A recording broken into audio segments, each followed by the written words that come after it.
Hello everybody and welcome back to Hearts of Iron, where we are currently a little bit stalled out here on this front.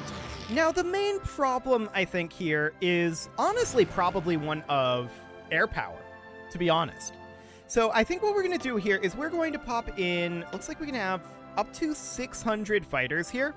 We don't care about interwar carrier fighters. We're just running regular old carrier fighters here. And the Firefly Mark IIs would be the ideal ones. So we actually don't have all that many of them right now. Our number of Carrier Fighter 3s might be a bit of a concern soon. We're going to bump this up to 600 here. And then we're going to put in an additional 600 over here. Now, this is going to be dipping into our reserves pretty heavily. I'm aware of that. But let's hop up into our production here, and let's take a look at what we're producing here. So we're producing 6.49 per week. We're probably going to be running pretty negative on these. Actually, I'm not going to issue orders for these just yet. I want to issue where they're going to be going, but I want these planes to arrive here.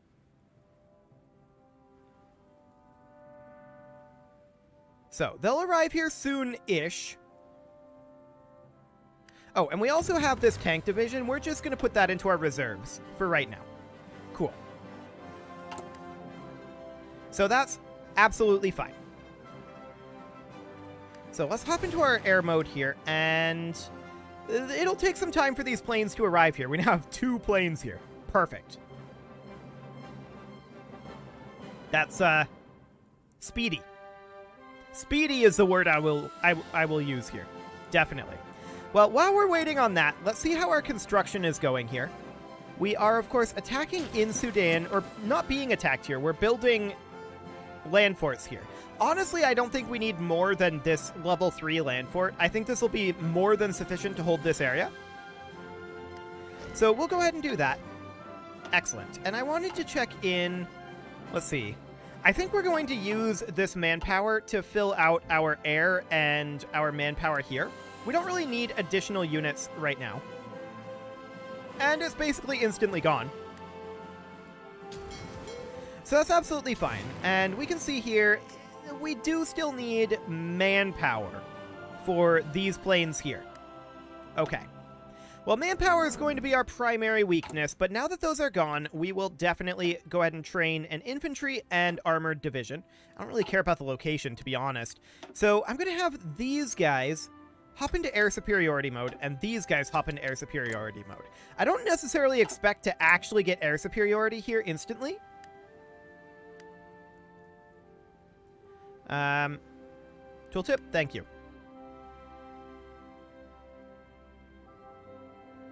Ooh, 73.1. Unfortunate. Okay. So our air war here is going to be a bit of a problem, no doubt about that. I want to take a look at Germany actually real quick. So Germany, that's German Libya. Germany, what do we got going on here? So they've got about 18,000 manpower. Yes, they have 853 top-end divisions. Okay, and 5 million. 6 million deployed army manpower. But what I'm really interested in is how many factories are producing aircraft. A lot. Okay, there's a whole lot. Now, our primary issue with the air war, is manpower. It's not actually production. That's our primary issue across the board, to be honest.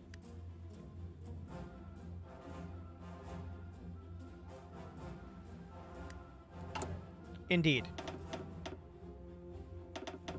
I'm just going to do this.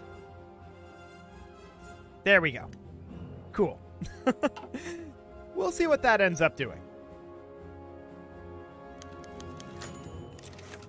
Watch it not work this time. Watch it not work this time. But our attack here is definitely going to be stalled. Are we on cautious attack? We are. That's probably for the best. Let's check in on the air war here. Yeah. That's about what I expected, to be honest. So for the moment, we're going to stop running our air missions here. We simply don't have the manpower to do that unless if we're running in one concentrated push. So for the moment, that's what we'll do. And we are currently working on this section of railroad here. And that will be done when? 25 September. Cool. We're also working on a bunch of infrastructure. And we're going to need anti-air in these locations up here. So I'm going to queue those. Is anti-air better for us than infrastructure right now? In certain situations, I think yes. In Mozambique, probably not. And down here, I think not as well. But I think up this way, anti-air is very important. Also, having some radar up here is probably good. So, radar on the front is, I think, important. On this front. Not necessarily in British Somaliland. Okay. So, we're going to run something kind of like this for our constructions here. Okay. So that'll take some time to work through. That's fine.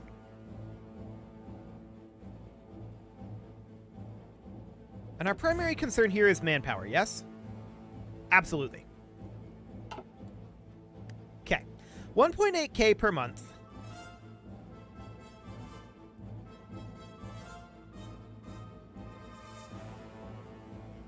I'm just thinking here, imagine if there was a way to increase that amount of eligible non-core population. That would be awfully good. I mean, our compliance will continue to come up. And so our manpower contribution will as well. But that will take time.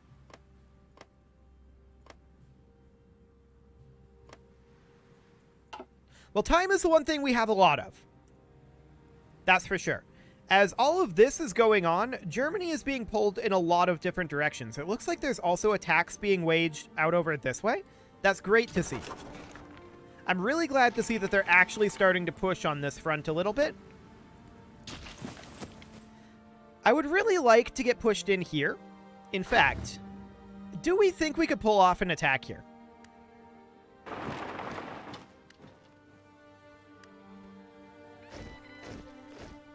Maybe.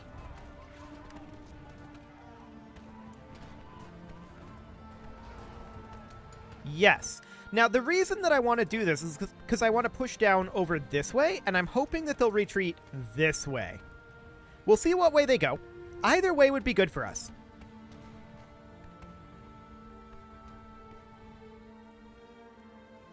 Cool. So it looks like we're going to successfully push in here. And they are retreating this direction. That's exactly what I hoped to see. Unfortunately, they do have another unit right here. So we're going to let them finish their attack. Then we're going to use our tank to push down here. We should immediately push it. Fantastic. Now, they did move an additional unit in, but that unit might have retreated from back here.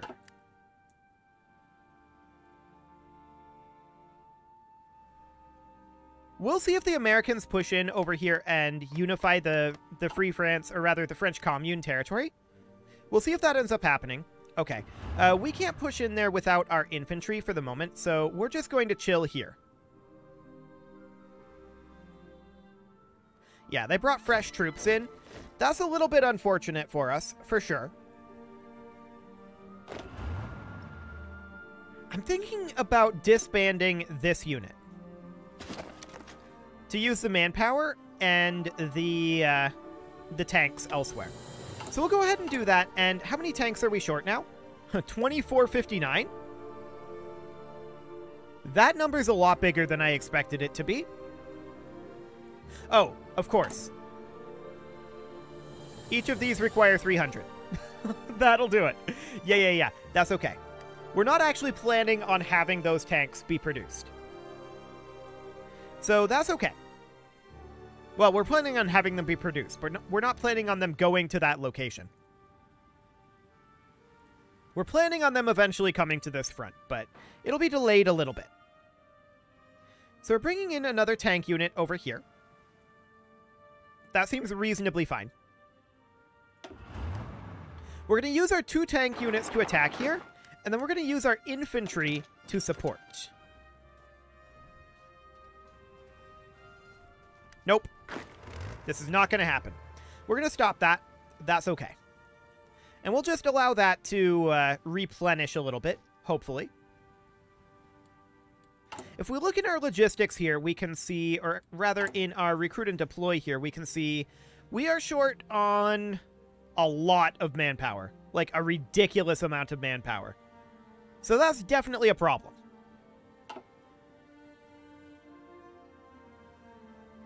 Now, one of those is definitely one of these squadrons here. I think that we can't really afford to have both of these squadrons. I'm going to disband this squadron, and we'll send that manpower out elsewhere. And it's gone. Just that quickly. It just gets swallowed up by our ridiculous manpower demands. Like, or it's not so much that our manpower demands are ridiculous, it's that our manpower generation is really, really low. Out of curiosity, we control New Zealand here, but I wanted to check these guys' focuses.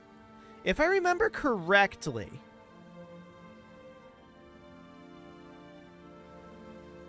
that's just 1% recruitable population. And that's 2% recruitable population, 7% recruitable population. I was checking to see if any of that was non-core. Okay. It was not. So that was core population only. Interesting. Well, for the time being, I think that we're going to dig in here a little bit. I'm not going to build forts, I don't think. I don't think it's necessary. Neither side is really attacking the other. We're both mostly just sitting here.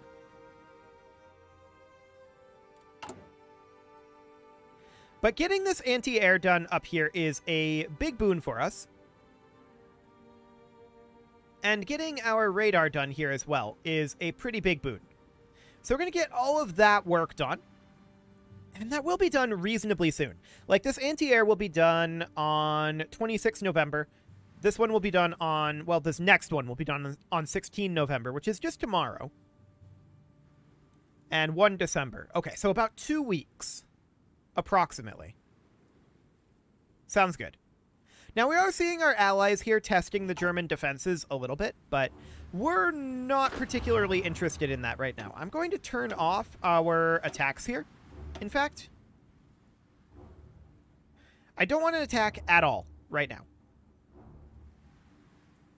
So that'll be fine.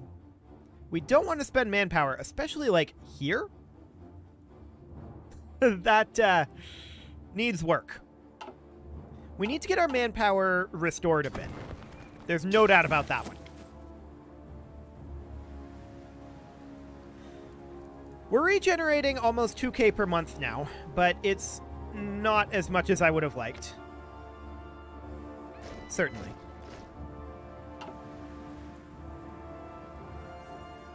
If we were to talk to the Republic of Indonesia, they would not give us garrison support because they don't have enough manpower to give us. Which I strongly disagree with, but whatever. What if we were to talk to, say, the French Commune? They have 4,000 to 6,000 manpower. We have to be in the same faction or be their overlord. Okay. So that obviously wouldn't happen. We might be better off. Can we release this as, like, a, I think we can. We might be better off releasing New Zealand as a protectorate of some sort in our faction. I think there is a way to do that, but I don't actually know how. And that way we'd be able to get manpower from New Zealand more efficiently than what we're doing right now, I believe. Is there any way...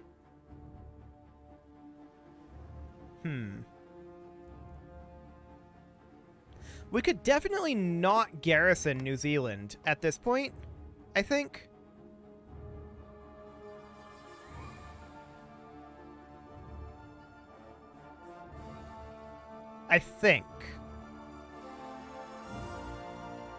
Well, if we did that, there would be resistance. We'll probably have to wait on that for a little while longer. Or reduce the resistance with our operatives. That's the other option there. So if we were to root out resistance here, and root out resistance here, and then drop these down to having no garrison, or simply local autonomy.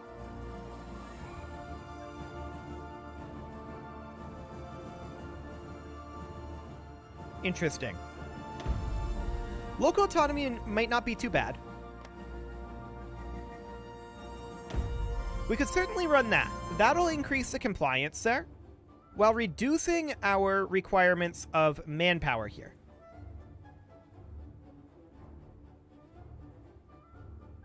I think our manpower immediately vanquished. Or immediately went away, rather, into our army there. I think we got a little bit when we swapped that, but... yeah, so local autonomy is increasing that by a decent chunk. Cool. Now, what if we were to swap them over to flat out no garrison? If we do that, the resistance target becomes 32%.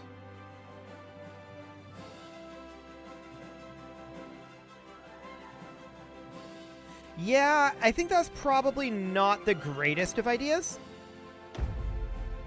So we are simply going to drop over to local autonomy for both of these. There we go. So that'll be fine.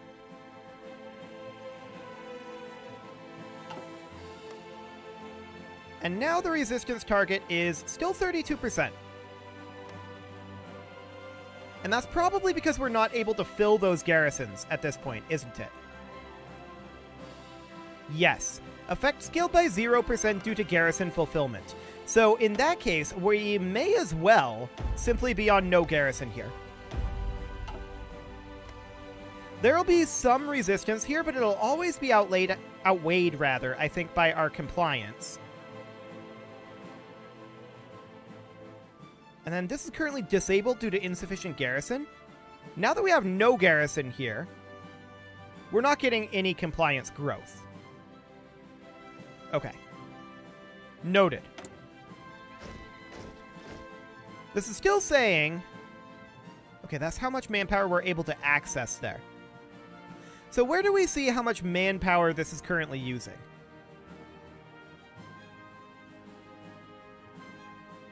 I don't know. This is on civilian oversight here. Let's just bump that over to no garrison and see what that does.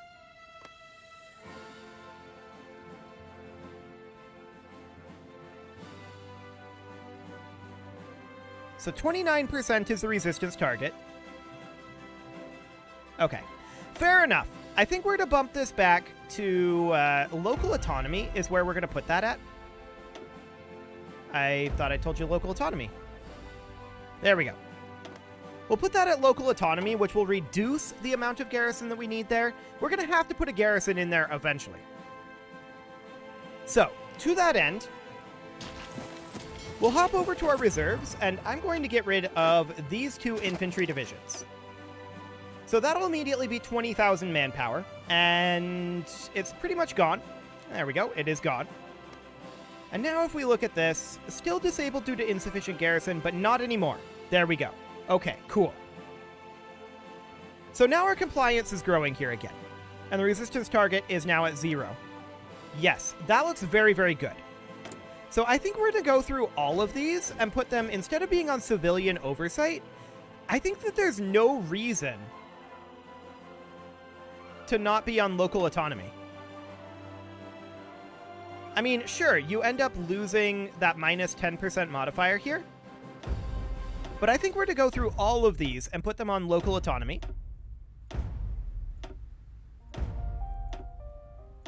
And yeah, it may have a little bit higher of a resistance basis here, but I think that's okay. Basically, all of these are pretty high on their compliance as is. So we're just going to swap all of this over. Can we do this in an overall? Yes, we can. There we go. That'll be a little bit more efficient. Fantastic. Okay. So that will save us some manpower in our garrisons. Only 8,000 manpower, and it just instantly vanished. But that's okay. So that will be helpful. And now the question is, did it go into these? Actually, yes. So I'm going to get rid of all of these. That's 30,000 manpower. Fantastic. We're going to send that out to our armies in the field, rather than recruit with it. So once that goes away, we'll recreate them. There we go. It went away. At this point, we can recreate this. There we go. Cool. I wish that we could prioritize manpower going to the front over recruitment. Sadly, it doesn't seem like we can, really. Which is weird, but whatever. So that's a bunch of manpower that we sent to the front here. It'll be arriving over the next little while. And that's less manpower tied up in our garrisons. So that's good. And we can see in most of these places, the resistance target is not very high. So that's good. And we need more garrison over here, sure. But that's okay. So our construction of these radars are improving. Which hopefully means that the Germans will be suffering some pretty extreme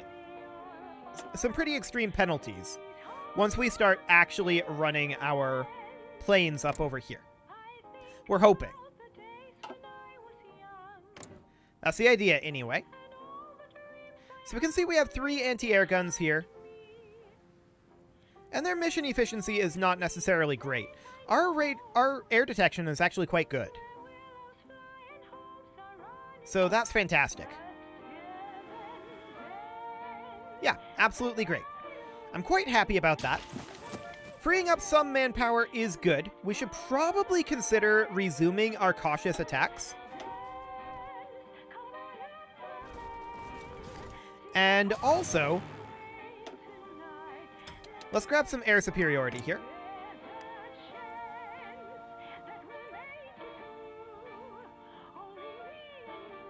Okay, they're piling in the planes. We're not going to hit 75, but that is, I think, reasonably expected. We're shooting them down at a pretty good ratio here. Well, not anymore. But it's okay. We're just going to continue the air war there for a while and just continue making it so they can't effectively do close air support here. And that'll be reasonably fine. But it is time to put a cut in here, so I'm going to go ahead and do that. And next episode, we will see if we can do anything else to alleviate this manpower situation. Although, I'm hoping that this will help. Trying to take advantage of that bug that's been intermittent, but here and there. We'll see if it happens here, hopefully. Fingers crossed. You can leave your offerings to the engagement gods in the form of likes, comments, subscribes, and bell ringings, and a very special thank you to all of the channel members for making this video possible, including Casserole, JJGamer, ALS Gamer, Kentuin, Jensgram, Spartan News, Nick Smarty, Video Games Are Not Real, Dimitri H, Punching the Microphone, and all the rest. And of course, you. Thank you for watching. If you'd like to support the channel, you can click the join button down below the video, and as always, I will see you all next time.